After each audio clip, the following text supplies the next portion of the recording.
क्या आप जानते हैं कि आपका दिमाग आपकी सबसे बड़ी ताकत है, लेकिन हम में से ज्यादातर लोग इसका केवल एक छोटा सा हिस्सा ही इस्तेमाल करते हैं? अगर आपको लगता है कि आप ज्यादा स्मार्ट, ज्यादा फोकस्ड और ज्यादा क्रिएटिव बन सकते हैं, तो यह वीडियो आपके लिए है। आज मैं आपको बताने वाला हूं 12 ऐसे साइंटिफिक ब्रेन रूल्स जिन्हें अपनाकर आप पढ़ाई, काम और जिंदगी के हर क्षेत्र में आगे निकल सकते हैं। इस वीडियो में हम बात करेंगे ब्रेन रूल्स के 12 पावरफुल और साइंटिफिक सिद्धांतों की, जिन्हें अपनाकर आप पढ़ाई, काम और रिश्तों में जबरदस्त सफलता हासिल कर सकते हैं। आप जानेंगे दिमाग को तेज करने के वैज्ञानिक तरीके, ज्यादा याद रखने के आसान उपाय, पढ़ाई और काम में फोकस बढ़ाने के तरीके, स्ट्रेस कंट्रोल और नींद के फायदे, एक्सरसाइज और म्यूजिक का दिमाग पर असर। अगर आप चाहते हैं कि आपका दिमाग एक सुपर कंप्यूटर की तरह काम करे, तो यह वीडियो अंत तक जरूर देखें। अध्याय 1, परिचय, introduction. Brain rules, 12 principles for surviving and thriving at work, home and school by John Medina. मस्तिष्क के नियम, कार्यस्थल, घर और स्कूल में जीवित रहने और फलने फूलने के 12 सिद्धांत। एक इंसानी दिमाग की अविश्वसनीय क्षमता। इंसान का दिमाग एक ऐसी बायोलॉजिकल मशीन है जो किसी भी कंप्यूटर से लाखों गुना ज्यादा जटिल है। इसमें लगभग 86 अरब न्यूरॉन्स होते हैं और हर न्यूरॉन हजारों अन्य न्यूरॉन्स से जुड़ सकता है, जिससे ट्रिलियंस कनेक्शन बनते हैं। यह नेटवर्क एक सेकंड में अरबों सूचनाएं प्रोसेस कर सकता है। लेकिन इतनी अद्भुत मशीनरी होने के बावजूद हम कई बार मूर्खतापूर्ण गलतियां कर बैठते हैं। गलत फैसले लेना, गुस्से में व्यवहार करना या स्पष्ट सोचने में असमर्थ होना। 2 भावनाओं और आदतों का प्रभाव। हमारा मूड और भावनाएं अक्सर हमारे फैसलों पर भारी पड़ते हैं। उदाहरण के लिए, गुस्से में हम जल्दी और बिना सोचे समझे फैसले लेते हैं। डर हमें जरूरी जोखिम उठाने से रोक सकता है। आलस्य या टालमटोल, प्रोक्रास्टिनेशन, हमें अच्छे मौकों से दूर कर देता है। ये सब दिमाग की इमोशनल सिस्टम और हैबिट पैटर्न के कारण होता है। दिमाग के पुराने हिस्से, जैसे लिम्बिक सिस्टम, तत्काल प्रतिक्रिया देने के लिए बने हैं, जबकि नए हिस्से, जैसे प्रीफ्रंटल कॉर्टेक्स, लॉजिक और प्लानिंग के लिए जिम्मेदार हैं। कभी कभी पुराना सिस्टम नए सिस्टम को ओवरराइड कर देता है और यही गलती का कारण बनता है। 3 अद्भुत सर्वाइवल मशीन। इंसानी दिमाग ने लाखों सालों की इवोल्यूशन में खुद को इस तरह ढाला है कि हम बदलते माहौल में जिंदा रह सकें। हम पैटर्न पहचानने में माहिर हैं, जंगल में पत्तों की हलचल देखकर शिकारी का अंदाजा लगाना। हम दूसरों के चेहरे और भाव पढ़कर उनके इरादे समझ सकते हैं। हम टूल बनाना, भाषा सीखना और कहानियां गढ़ना जानते हैं, जिससे ज्ञान पीढ़ियों तक पहुंचता है। 4 निरंतर अनुकूलन, एडेप्टेशन। दिमाग सिर्फ एक बार नहीं सीखता, यह लगातार अनुकूलन करता है। जब हम नई स्किल सीखते हैं, नया माहौल देखते हैं या नई आदत डालते हैं, तो हमारे न्यूरॉन्स नए कनेक्शन बनाते हैं और पुराने बदल जाते हैं। इसे न्यूरोप्लास्टिसिटी कहते हैं। यानी आपका दिमाग हर दिन बदल रहा है और आप इसे बेहतर या खराब बना सकते हैं। इस पर निर्भर करता है कि आप उसे किस तरह का इनपुट देते हैं। अध्याय 2, व्यायाम, एक्सरसाइज। एक दिमाग को गति क्यों पसंद है? हमारे पूर्वज शिकारी और संग्राहक थे, जो दिन भर चलने, दौड़ने, चढ़ने और झुकने में समय बिताते थे। लाखों सालों तक दिमाग ने खुद को ऐसे माहौल में ढाला जहां शारीरिक गतिविधि जीवन का हिस्सा थी। इसलिए जब शरीर हिलता डुलता है, तो दिमाग को लगता है सब कुछ सामान्य और सुरक्षित है। वहीं लंबे समय तक निष्क्रिय रहना, जैसे घंटों बैठना, दिमाग को सुस्त और थका देता है। 2 नियमित व्यायाम के मानसिक फायदे। वैज्ञानिक शोध बताते हैं कि रोजाना 20 से 30 मिनट की मध्यम गति वाली गतिविधि, जैसे तेज चलना, साइकिल चलाना या तैरना, आपके दिमाग की कार्यक्षमता को बढ़ाती है।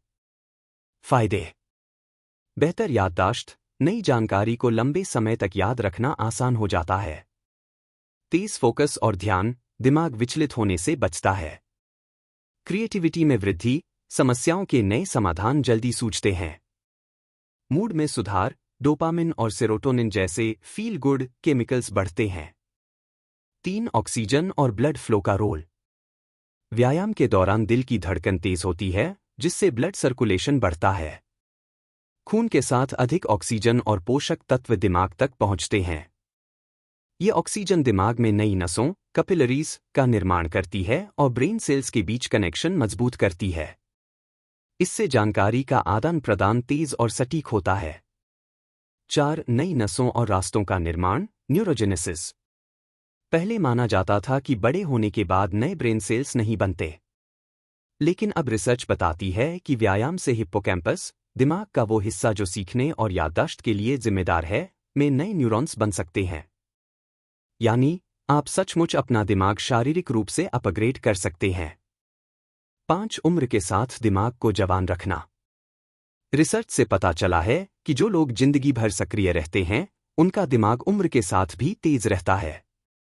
उदाहरण के तौर पर 70 साल के लोगों में से जो नियमित वॉक करता है, उसकी मेमोरी और रिएक्शन टाइम उस दूसरे व्यक्ति से कहीं बेहतर होती है जो ज्यादातर समय बैठा रहता है। अध्याय 3. नींद, स्लीप। एक दिमाग नींद में आराम नहीं करता। अक्सर लोग सोचते हैं कि सोना मतलब दिमाग और शरीर दोनों का आराम करना, लेकिन सच यह है कि नींद के दौरान दिमाग बेहद सक्रिय होता है।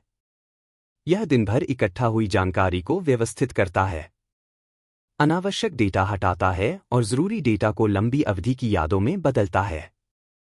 शरीर की मरम्मत के लिए जरूरी हार्मोन रिलीज करता है। यानी नींद एक तरह का रात का मेंटेनेंस प्रोग्राम है जो अगले दिन दिमाग को बेहतर तरीके से काम करने लायक बनाता है। 2. यादों का भंडारण और समस्या समाधान।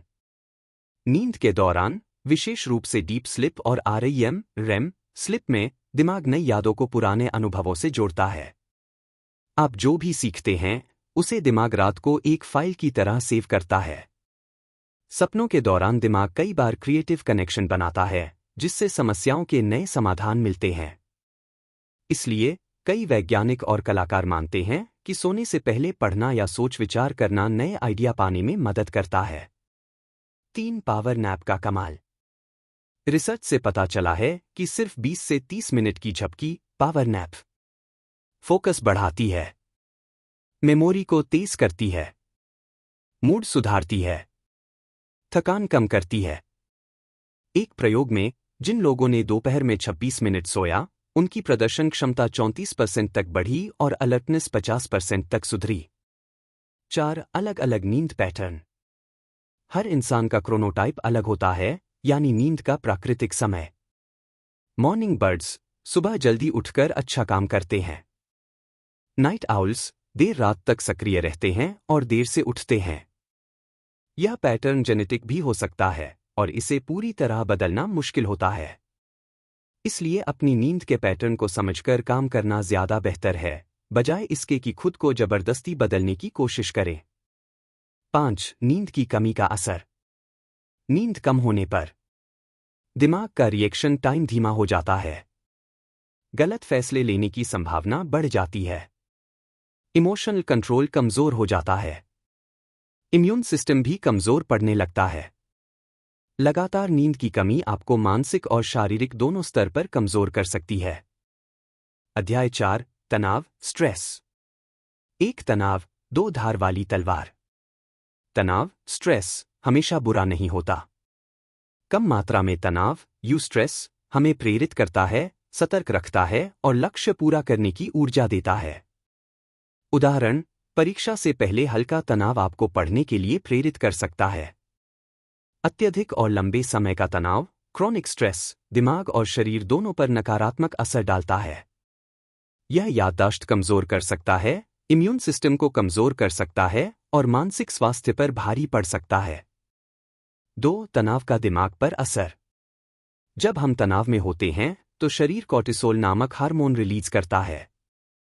कम समय के लिए यह मददगार है, लेकिन लंबे समय तक इसका स्तर ऊंचा रहने पर हिप्पोकैम्पस, जो याददाश्त और सीखने के लिए जिम्मेदार है, सिकुड़ सकता है। सोचने और समस्या हल करने की क्षमता घट सकती है। मूड स्विंग्स और चिड़चिड़ापन बढ़ सकता है। 3. बचपन का वातावरण और तनाव सहन शक्ति। आपके बचपन का माहौल इस बात को काफी हद तक तय करता है कि आप बड़े होकर तनाव को कैसे झेलेंगे। सुरक्षित और सहायक पारिवारिक माहौल में पले लोग तनाव को ज्यादा स्वस्थ तरीके से संभालते हैं। उथल-पुथल और असुरक्षित माहौल, जैसे झगड़े, गरीबी, भावनात्मक उपेक्षा, में बड़े होने पर दिमाग की तनाव प्रबंधन क्षमता कम हो सकती है। यह इसलिए होता है क्योंकि शुरुआती सालों में दिमाग बहुत लचीला, प्लास्टिक होता है और अनुभव उसकी वायरिंग तय करते हैं। 4. कार्यक्षेत्र पर असर। तनाव सिर्फ निजी जीवन में नहीं, बल्कि कार्यक्षेत्र में भी असर डालता है। लंबे समय का तनाव आपके फोकस, क्रिएटिविटी और टीम वर्क को कमजोर करता है। अगर घरेलू रिश्तों में असंतोष है, तो इसका असर ऑफिस में आपके व्यवहार और प्रदर्शन पर दिख सकता है।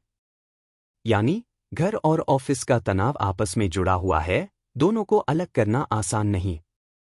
5. रिश्तों में सामंजस्य का महत्व।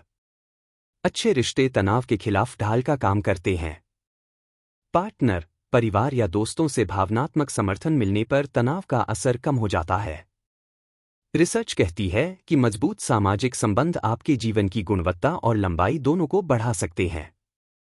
इसलिए, तनाव कम करने की रणनीति में रिश्तों की देखभाल एक अहम कदम है। 6. तनाव कम करने के तरीके। नियमित व्यायाम और ध्यान, मेडिटेशन। पर्याप्त नींद। समय प्रबंधन। सामाजिक सपोर्ट नेटवर्क बनाना। अनावश्यक परफेक्शनिज्म से बचना। अध्याय 5. नेटवर्किंग और विकास, वायरिंग। एक दिमाग एक स्थिर मशीन नहीं है। हमारा दिमाग कोई पहले से तय बना हुआ, स्थिर सर्किट बोर्ड नहीं है। यह एक जीवित नेटवर्क है, जहां अरबों न्यूरॉन्स, ब्रेन सेल्स, लगातार जुड़ते, फॉर्म कनेक्शंस, टूटते, प्रून ओल्ड कनेक्शंस, पुनर्गठित होते, रिवाया। इस प्रक्रिया को न्यूरोप्लास्टिसिटी कहते हैं, यानी अनुभव और सीखने से दिमाग की भौतिक संरचना बदल जाती है। 2. अनुभव दिमाग को आकार देता है। आप जो भी करते, देखते, सुनते, महसूस करते और सीखते हैं, उसका असर आपके दिमाग की वायरिंग पर पड़ता है। नई स्किल सीखने पर नए कनेक्शन बनते हैं। बार बार प्रैक्टिस करने से ये कनेक्शन मजबूत हो जाते हैं। जिन स्किल्स का इस्तेमाल नहीं होता, उनसे जुड़े कनेक्शन समय के साथ कमजोर या खत्म हो जाते हैं। यानी, यूज इट और लूज इट का नियम दिमाग पर भी लागू होता है। 3. जीवन में 2 बड़े विकास चरण। दिमाग के विकास के 2 बड़े पीक होते हैं। एक बचपन, 0 से 6 साल, इस समय दिमाग में तेजी से नए न्यूरॉन्स और कनेक्शन बनते हैं। बच्चा भाषा, चलना, बोलना और सामाजिक संकेत सीखता है। इस समय का माहौल और अनुभव जीवन भर के लिए आधार तय करते हैं। 2. किशोरावस्था, टीनेज ईयर्स, इस समय दिमाग का रीमॉडलिंग होता है। प्रीफ्रंटल कॉर्टेक्स, डिसीजन मेकिंग और सेल्फ कंट्रोल का हिस्सा, विकसित हो रहा होता है। इस समय का गाइडेंस और माहौल, भविष्य के व्यवहार और सोचने के तरीके पर गहरा असर डालता है। 4. Specialised neurons, Jennifer Aniston neuron. Research से पता चला है कि दिमाग में कुछ न्यूरॉन्स बेहद स्पेशलाइज्ड होते हैं। वे किसी खास चेहरे, व्यक्ति, स्थान या वस्तु को पहचानने के लिए बने होते हैं। उदाहरण, किसी व्यक्ति की तस्वीर दिखाने पर एक खास न्यूरॉन बार बार एक्टिव हो सकता है। इसे जेनिफर एनिस्टन न्यूरॉन का नाम एक प्रयोग से मिला, जहां एक न्यूरॉन सिर्फ जेनिफर एनिस्टन की तस्वीर पर सक्रिय हुआ। 5. दिमाग की लचीलापन, फ्लेक्सिबिलिटी। भले ही बचपन और किशोरावस्था में विकास तेज होता है, लेकिन दिमाग जीवन भर बदल सकता है। नई भाषा सीखना, नया शौक अपनाना, म्यूजिकल इंस्ट्रूमेंट सीखना, दिमागी गेम खेलना, ये सब नई कनेक्टिविटी बनाकर दिमाग को तेज और लचीला बनाए रखते हैं। 6. सही माहौल और प्रशिक्षण का महत्व। अगर माहौल प्रेरक और सपोर्टिव हो, तो दिमाग अपनी पूरी क्षमता से विकसित होता है। लेकिन अगर माहौल नकारात्मक हो, तो कई संभावनाएं दब सकती हैं। अध्याय 6. ध्यान, अटेंशन। एक ध्यान का असली मतलब। ध्यान, अटेंशन, का मतलब है किसी चीज पर मानसिक रूप से फोकस करना और बाकी सबको फिल्टर करना। लेकिन हमारा दिमाग ऐसा सीरियल प्रोसेसर है जो एक समय में सिर्फ एक ही चीज पर पूरी तरह फोकस कर सकता है। यानी, मल्टीटास्किंग असल में तेजी से टास्क बदलना है, न कि एक साथ कई काम करना। दो भावनाएं ध्यान को दिशा देती हैं। दिमाग का ध्यान तर्क, लॉजिक से ज्यादा भावनाओं, इमोशंस से प्रभावित होता है। अगर किसी जानकारी में भावनात्मक जुड़ाव है, तो दिमाग उसे ज्यादा देर तक और गहराई से प्रोसेस करता है। उदाहरण, कोई कहानी जिसमें खुशी, डर या आश्चर्य हो, उसे हम आसानी से याद रखते हैं। इसका कारण है अमिगडाला, दिमाग का वो हिस्सा जो भावनाओं और खतरों को जल्दी पहचानता है और ध्यान वहीं फोकस कर देता है। 3. दिमाग किन चीजों पर खास ध्यान देता है? हमारा दिमाग विकासक्रम, एवोल्यूशन के दौरान इस तरह बना है कि यह कुछ चीजों को स्वाभाविक रूप से ज्यादा नोटिस करता है। एक खतरे के संकेत, जैसे अचानक आवाज, चेहरा बदलना, जीवित रहने के लिए जरूरी था। 2. यौन संकेत, प्रजाति के विस्तार के लिए। 3. पैटर्न और असमानताएं, दिमाग पैटर्न पहचानने में माहिर है, इसलिए कोई भी असामान्य चीज तुरंत ध्यान खींचती है। 4. मल्टीटास्किंग का सच, जब हम एक साथ 2-3 काम करने की कोशिश करते हैं, तो हमारा दिमाग हर कुछ सेकंड में फोकस बदलता है। इससे गलतियों की संभावना बढ़ती है, स्पीड कम होती है और क्वालिटी गिरती है। लगातार टास्क स्विचिंग से दिमाग थक जाता है, जिससे लंबे समय में उत्पादकता घट जाती है। 5. ध्यान बनाए रखने के लिए ब्रेक जरूरी है। दिमाग लंबे समय तक लगातार एक ही स्तर का फोकस नहीं रख सकता। लगभग 10 मिनट के बाद ध्यान धीरे धीरे घटने लगता है। इसीलिए छोटे छोटे ब्रेक लेना जरूरी है ताकि दिमाग को रीसेट का मौका मिले। ब्रेक के दौरान हल्का मूवमेंट, पानी पीना या छोटा टहलना ध्यान फिर से ताज़ा कर सकता है। 6. ध्यान बढ़ाने की तकनीकें। काम को छोटे हिस्सों में बांटें। स्टोरी टेलिंग और विजुअल इमेज का इस्तेमाल करें। डिस्ट्रैक्शन कम करें, फोन नोटिफिकेशन, बैकग्राउंड शोर। माइंडफुलनेस और मेडिटेशन का अभ्यास करें। अध्याय 7, स्मृति, मेमोरी। यादें स्थायी नहीं होती। अक्सर लोग सोचते हैं कि एक बार कुछ याद कर लिया तो वो हमेशा के लिए दिमाग में सुरक्षित रहता है, लेकिन हकीकत में यादें स्थिर नहीं होती। समय के साथ वे कमजोर हो सकती हैं। नई जानकारी पुरानी यादों को बदल सकती है। हर बार जब हम किसी घटना को याद करते हैं, तो दिमाग उसे दोबारा री-रिकॉर्ड करता है और उसमें थोड़े बदलाव आ सकते हैं। इसलिए स्मृति एक वीडियो रिकॉर्डिंग नहीं बल्कि एक लचीली कहानी है जो समय के साथ एडिट होती रहती है। 2. जानकारी दिमाग में बिखरी हुई रहती है। जब हम कुछ सीखते या अनुभव करते हैं, तो दिमाग सारी जानकारी एक जगह नहीं रखता। रंग, आवाज, गंध, भावनाएं, ये सब दिमाग के अलग अलग हिस्सों में स्टोर होती हैं। जब हमें उस याद को फिर से पाना होता है, तो दिमाग इन बिखरे हुए हिस्सों को जोड़कर एक पूरी तस्वीर बनाता है। 3. 30 सेकंड का नियम। रिसर्च कहती है कि अगर आपने कुछ नया सीखा है और उसे 30 सेकंड के भीतर दोहराया नहीं, तो उसके भूलने की संभावना बहुत ज्यादा है। तुरंत रिव्यू करने से वह जानकारी शॉर्ट टर्म से लॉन्ग टर्म मेमोरी में ट्रांसफर होने लगती है। दोहराव के बिना दिमाग मान लेता है कि यह जानकारी महत्वपूर्ण नहीं है और उसे धीरे धीरे मिटा देता है। 4. अंतराल वाला दोहराव, स्पेस्ड रेपिटेशन। लंबे समय तक याद रखने के लिए स्पेस्ड रिपीटेशन तकनीक सबसे असरदार है। इसका मतलब है सीखने के बाद उसे समय समय पर दोहराना, हर बार थोड़ा लंबा गैप रखकर। उदाहरण, 1 दिन बाद, 3 दिन बाद, 1 हफ्ते बाद, 1 महीने बाद। यह तरीका भूलने की दर, फॉरगेटिंग कर्व, को धीमा कर देता है और याददाश्त मजबूत बनाता है। 5. भावनाओं का असर। भावनात्मक रूप से जुड़ी यादें लंबे समय तक रहती हैं, क्योंकि अमिगडला उन्हें महत्वपूर्ण टैग कर देता है। इसलिए बचपन के खास पल, डरावने अनुभव या बहुत खुशी के पल हमें आसानी से याद रहते हैं। 6. स्मृति सुधारने के तरीके। नई जानकारी को विजुअल इमेज या कहानी में बदलना।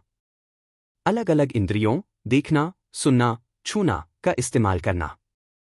खुद को टेस्ट करना, सिर्फ पढ़ना नहीं। सोने से पहले रिव्यू करना, नींद के दौरान यादें पक्की होती हैं। अध्याय 8, इंद्रियों का एकीकरण, सेंसरी इंटीग्रेशन। इंद्रियों का टीम वर्क। हमारे पास 5 मुख्य इंद्रियां हैं: दृष्टि, विजन, श्रवण, हियरिंग, घ्राण, स्मेल, स्वाद, टेस्ट और स्पर्श, टच। ये सभी इंद्रियां अलग अलग नहीं, बल्कि एक टीम की तरह काम करती हैं।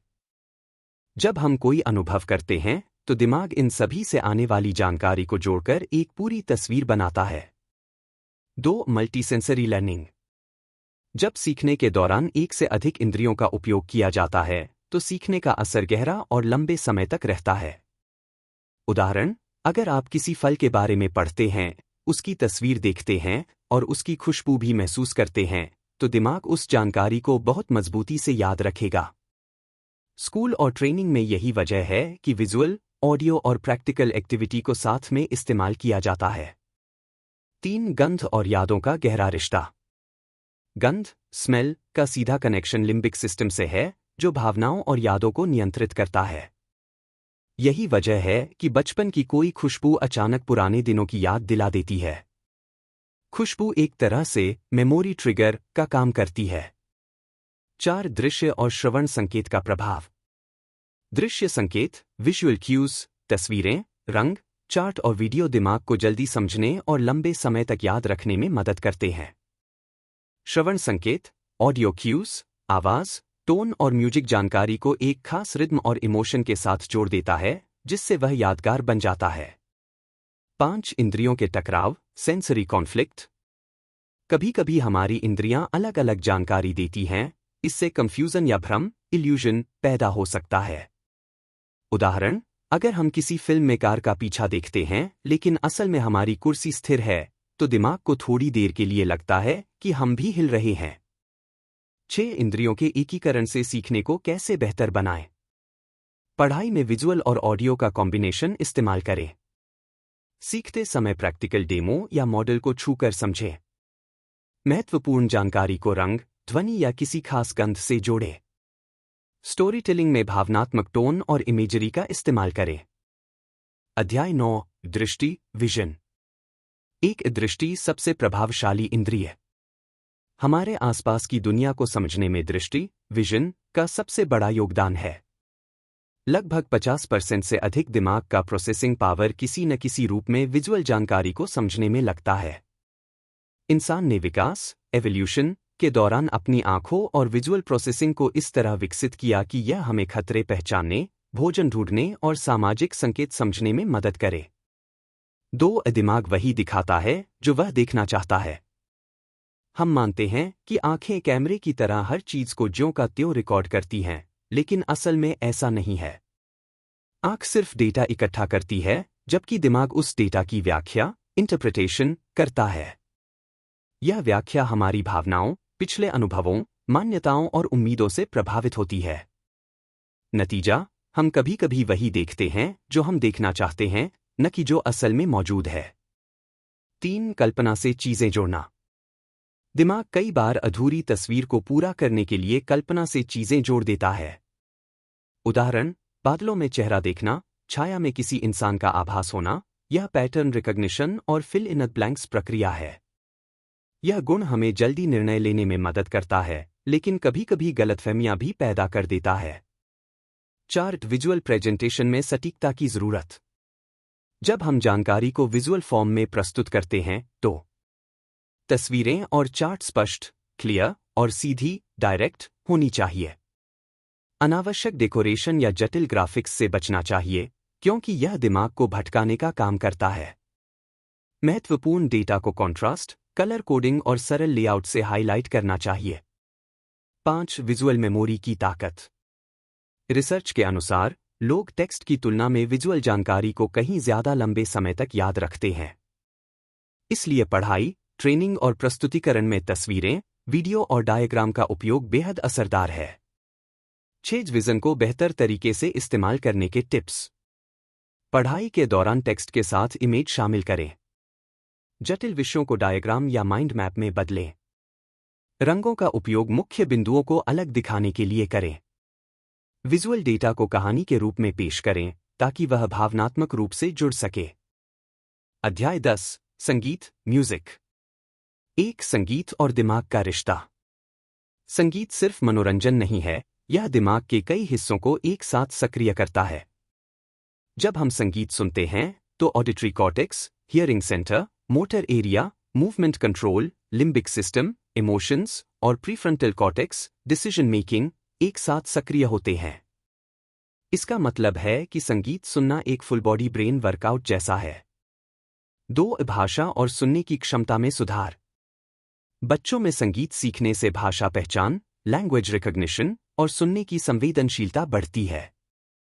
संगीत के पैटर्न, रिद्म और टोन को पहचानना दिमाग को स्पीच साउंड्स समझने में मदद करता है।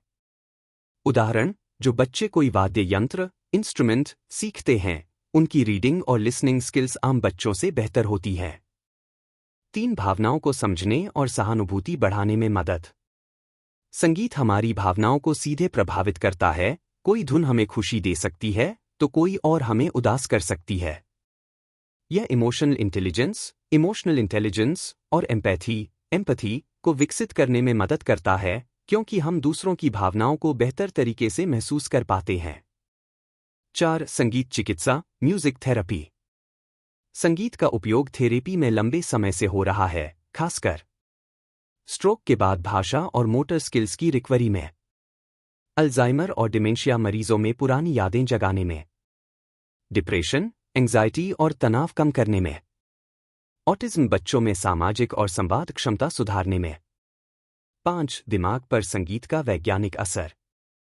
Dopamine release. पसंदीदा गाना सुनते समय दिमाग हैप्पी हार्मोन डोपामिन छोड़ता है, जिससे मूड बेहतर होता है।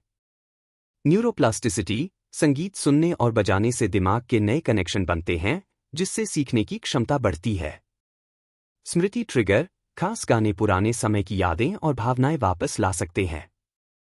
6 संगीत को जीवन में उपयोग करने के तरीके।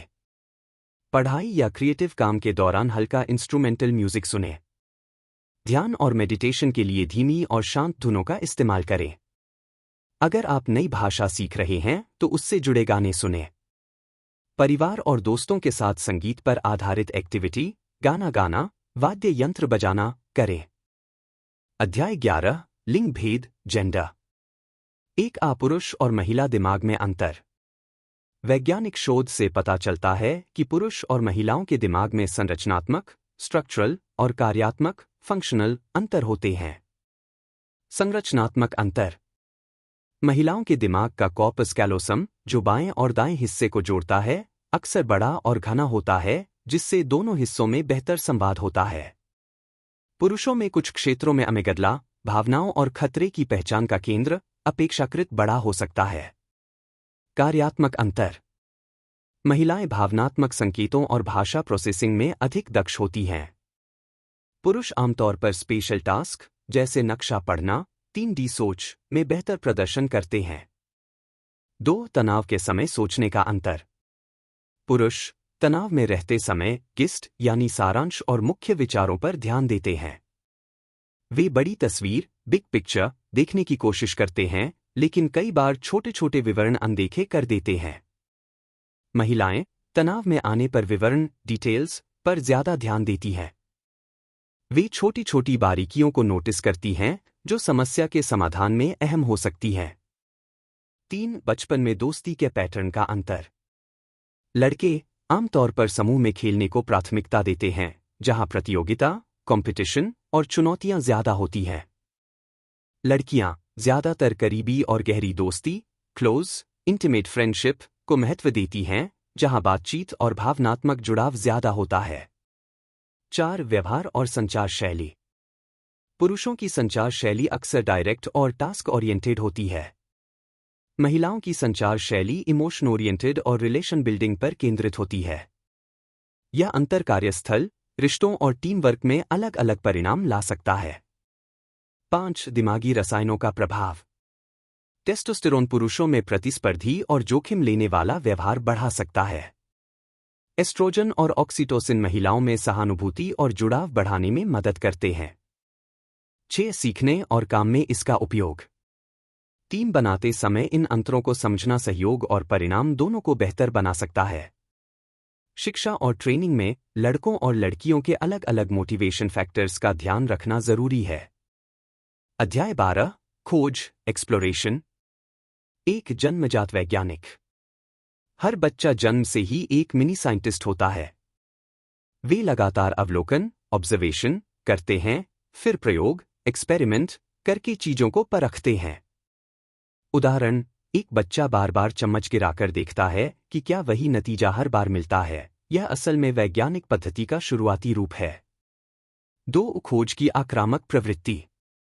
खोज केवल शांत जिज्ञासा नहीं, बल्कि एक सक्रिय और आक्रामक प्रक्रिया है। दिमाग नई जानकारी की तलाश में लगातार सक्रिय रहता है, खासकर तब जब कोई नया, अज्ञात या चुनौतीपूर्ण माहौल सामने आता है। यह प्रवृत्ति इंसान को जीवित रहने और प्रगति करने में मदद करती है। 3. अनुकरण से सीखना। इंसान में मंकी सी, मंकी डू यानी देखकर सीखने की क्षमता बेहद मजबूत है। हम दूसरों के व्यवहार, भावनाओं और प्रतिक्रियाओं की नकल करते हैं और फिर उन्हें अपने अनुभव में ढालते हैं। यही कारण है कि रोल मॉडल हमारे विकास में इतनी अहम भूमिका निभाते हैं। 4. जिज्ञासा, जीवन भर सीखने की कुंजी। जिज्ञासा दिमाग को लगातार सक्रिय और लचीला बनाए रखती है। यह नए न्यूरल कनेक्शन बनाने में मदद करती है और उम्र के साथ मानसिक गिरावट, कॉग्निटिव डिक्लाइन, को धीमा कर सकती है। जो लोग जीवन भर सीखते और खोज करते रहते हैं, वे आमतौर पर ज्यादा क्रिएटिव और समस्या समाधान में बेहतर होते हैं। 5. खोज की न्यूरोसाइंस। खोज के दौरान दिमाग में डोपामिन का स्तर बढ़ता है, जो हमें उत्साहित और प्रेरित करता है। हिप्पोकैम्पस, मेमोरी सेंटर, नई खोज को लंबी अवधि की यादों में बदलने में अहम भूमिका निभाता है। 6. खोज को बढ़ावा देने के तरीके। नई चीजें सीखने की आदत डालें, नई भाषा, कला, कौशल या तकनीक। अलग अलग संस्कृतियों, जगहों और लोगों के संपर्क में आएं। बच्चों को प्रयोग, सवाल पूछने और गलतियां करने की स्वतंत्रता दें। खुद भी क्यों और कैसे जैसे सवाल पूछते रहें। अंतिम निष्कर्ष, फाइनल कंक्लूजन। ब्रेन रूल्स हमें यह सिखाती है कि हमारा दिमाग एक अद्भुत, अनुकूलनशील और लगातार विकसित होने वाला अंग है, जिसकी क्षमता को सही आदतों और वातावरण से कई गुना बढ़ाया जा सकता है। इन 12 सिद्धांतों से हम सीखते हैं कि 1. व्यायाम दिमाग को ऊर्जा और नई कनेक्टिविटी देता है। 2. नींद याददाश्त और समस्या समाधान के लिए जरूरी है। 3. तनाव कम मात्रा में फायदेमंद लेकिन अधिक मात्रा में हानिकारक है। 4. अनुभव और नेटवर्किंग दिमाग की संरचना बदल सकते हैं। 5. ध्यान सीमित संसाधन है, इसे सही चीजों पर केंद्रित करना जरूरी है। 6. स्मृति को मजबूत रखने के लिए समय समय पर दोहराना चाहिए। 7. इंद्रियों का एकीकरण सीखने को गहरा बनाता है।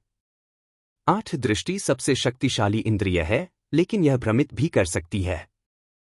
9. संगीत भावनाओं, भाषा और उपचार में मदद करता है। 10. लिंग भेद सोचने, सीखने और प्रतिक्रिया देने में फर्क लाता है। 11. खोज और जिज्ञासा जीवन भर सीखने और विकास की कुंजी है। मुख्य संदेश।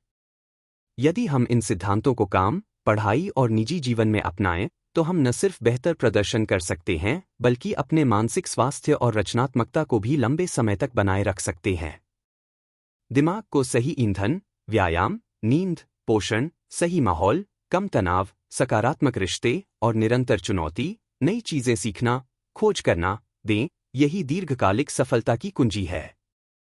तो दोस्तों, ये थे वो 12 ब्रेन रूल्स जो आपकी सोचने, सीखने और याद रखने की क्षमता को कई गुना बढ़ा सकते हैं। अब आप बताइए, इन 12 में से कौन सा नियम आपको सबसे ज्यादा असरदार लगा और क्या आप इसे अपनी जिंदगी में अपनाने वाले हैं? नीचे कमेंट में जरूर लिखें ताकि हम आपसे जुड़ सकें। अगर यह वीडियो आपको मददगार लगी, तो इसे लाइक, शेयर और चैनल को सब्सक्राइब करना बिल्कुल मत भूलिए, क्योंकि आगे हम आपके लिए ऐसे ही साइंटिफिक और लाइफ चेंजिंग टिप्स लेकर आते रहेंगे। अगली बार मिलते हैं एक और नई और पावरफुल नॉलेज के साथ।